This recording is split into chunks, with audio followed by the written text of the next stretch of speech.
अस्सलाम वालेकुम। Drama serial एक भूल में आपने देखा कि हादिया ख्वाब देखती है कि उसका बाबा उसके घर में आया है और उनको लेने के लिए आया है। जैसे ही उसको लेकर जाने लगते हैं तो एकदम से काशान पिस्टल लेकर आ जाता है। काशान कहता है कि मैं हादिया को कहीं भी जाने नहीं दूंगा।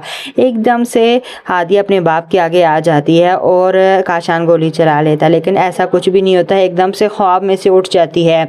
अब जैसे ही ख्वाब में से उठती है तो उसकी सास उससे पूछती है कि क्या हुआ हादिया, लगता है तुमने कोई डरावना ख्वाब देखा है। जिस पर कहती है कि मेरी ज़िंदगी ही एक डरावना ख्वाब बनकर रह गई है, अब मैं कर भी क्या सकती हूँ। बहुत रात हो चुकी है, अब सो जाओ। हादिया को अब इस डर के मारे नींद भी नहीं आ रही क्योंकि उसने ख्वाब ही ऐसा देखा है। दूसरी तरफ बतूल जो कि अकेली खड़ी साथ ही साथ रो भी रही होती है। एकदम से उसकी सास आती है और उसे कहती है कि तुम अभी तक सोई नहीं हो, अभी तक जाग क्यों रही हो। जिस पर अब बतूल बता देती है कि कमरे को लॉक लगा हुआ है और हाशिर ने दरवाज़ा नहीं खोल रहे। जिस पर उसकी सास कहती है कि सो गया होगा, तुम ऐसा करो तुम किसी और कमरे में जाकर सो जाओ। बतूल कहती है कि मुझे डर लगता है इतने बड़े घर में। जिस पर उसकी सास कहती है कोई बात नहीं, मेरे कमरे में आकर सो जाओ। अब बतूल अपनी सास को कह देती है कि मैं आपसे एक बात करना चाहती हूँ। मुझे ऐसा लगता है कि हाशिर की ज़िंदगी में कोई लड़की है जिसकी वजह से वो मेरे साथ रहना नहीं चाहती और मुझ पर इस तरीके के इल्ज़ामात लगाकर उस लड़की के साथ ज़िंदगी गुजारना चाहते हैं। अब इसकी सास जानबूझकर झूठ बोलती है। उसे कहती है कि उसका माजी बिल्कुल शीशे की तरह साफ है, ऐसा कुछ भी नहीं है जैसा तुम्हें लग रहा है। आप दोनों एक दूसरे के दरमियान से शक को ख़त्म करोगे तो ही सब मामलात सेट हो जाएंगे। चलो आ जाओ, तुम मेरे कमरे में आकर सो जाओ, बहुत ज़्यादा रात हो चुकी है। बतूल की सास तो सब बातों के बारे में जानती है, मनाहिल के बारे में। दूसरी तरफ साहिल जो कि अभी भी बतूल के ख्यालों में खोया होता है। बतूल को नींद नहीं आ रही। बतूल जो कि अभी भी अपनी सास के कमरे में बैठी होती है। अब दूसरी तरफ हादिया आती है तो पूछती है अपनी सास से कि क्या हो। जिस पर उसकी माँ कहती है कशान का रात से घर नहीं आया, मैं बदनसीब वो माँ हूँ जिसका बेटा ऐसा है। जिस पर हादिया कहती है अगर आप कहती है तो मैं आज यूनिवर्सिटी नहीं जाती, लेकिन माँ उसे ज़बरदस्ती भेज देती है। उससे कहती है तुम जाओ। हादिया रास्ते से जा ही रही थी, एकदम से काशान उसे रास्ते में मिलता है। उससे कहता है मेरे पास साथ बैठो। जिस पर हादिया मना करती है तो उसे फिर धमकी देता है। उसे कहता है कि यहाँ पर कोई तमाशा नहीं लगाना, मेरे साथ चुप करके बैठो, और उसे वहाँ से लेकर चला जाता है। आशान अब जानबूझकर हादिया को कह रहा है कि हम फिर से ज़िंदगी गुजारते हैं, लेकिन हादिया उसके किसी भी बातों में आने वाली नहीं है। ज़बरदस्ती से मोटरसाइकिल पर तो बिठा लेता है।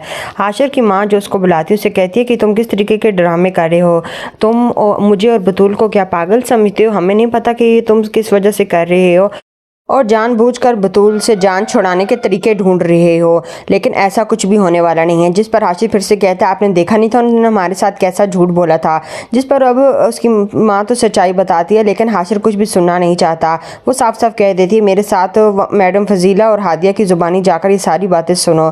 काशान जो कि उसको लेकर पार्क में आता है। हादिया कहती है तो मुझे यहाँ पर लेकर क्यों आए हो। जिस पर वो कहता है कि तुम अपने बारे में सोचो, तुम्हारी बहन को मैंने देखा था, ऑफिस आई थी, बहुत ही प्यारी खूबसूरत लग रही थी और खुश भी थी, मैं चाहता हूँ कि तुम भी वैसे ही खुश रहो। जिस पर अब हादिया कहती है कि मेरी खुशी तो मर गई है, जो कश्ती डूब गई है उसे क्या करना। जिस पर एकदम से तस्वीरें निकाल कर उसे दिखाता है, जो बाकी कश्ती रह गई वो मैं डुबो दूंगा।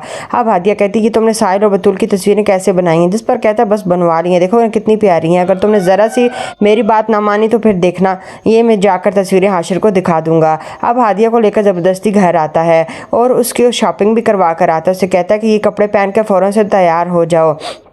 जिस पर तुम जानती हो ना कि अगर तुमने ऐसा ना किया तो मैं तुम्हारे साथ क्या कर सकता हूँ। एकदम से दरवाजे की आवाज़ आती है, उसकी माँ होती है। एकदम से कहता है कि ये मेरी माँ हमेशा कबाब में हड्डी बनती है। हादिया अब अपने कमरे में सूट लेकर आती है। उसका दिल तो चाह रहा है कि फ़ौरन से तीली लगाकर जला दे। जैसे ही माचिस की तीली जलाती है तो फ़ौरन से उसे अपनी बहन का ख्याल आता है कि ये ना हो मेरी बहन के साथ फिर कुछ कर दे, ये ना उसकी ज़िंदगी ख़राब हो जाए। अब खाना वगैरह लेकर आता है क्योंकि अब उसे देखता है जैसे ही तो कहता है कि आज तो तुम बहुत खूबसूरत लग रही हो, जैसे आज चाँद ज़मीन पर आ गया हो। लेकिन हादिया कहती है कि तुम उतने ही बुरे लग रहे हो। आगे से हंसने लगता है, कहता है बुरा ही से ही, लेकिन तुम तो अच्छी लग रही हो। अब दरवाज़ा खोलने जाता है क्योंकि माँ आ गया। फ़ौरन से हादिया अपने कमरे में चली जाती है। दूसरी तरफ मनाहिल अपने बाप को इस बात पर राज़ी कर रही है कि आशिर से झूठ बोले और उसे कहे कि मैंने शादी ज़बरदस्ती करवाई है, लेकिन उसका बाप कहता है मैं किसी बेटी की ज़िंदगी बर्बाद नहीं करूँगा। अब दूसरी तरफ मैडम फजीला अंदर आती है तो उसे कहती है ये सब कुछ तुम लेकर आए हो। जिस पर वो कहता है हाँ मैं लेकर आई, मैंने सोचा था कि हादिया और हम साथ खाएंगे।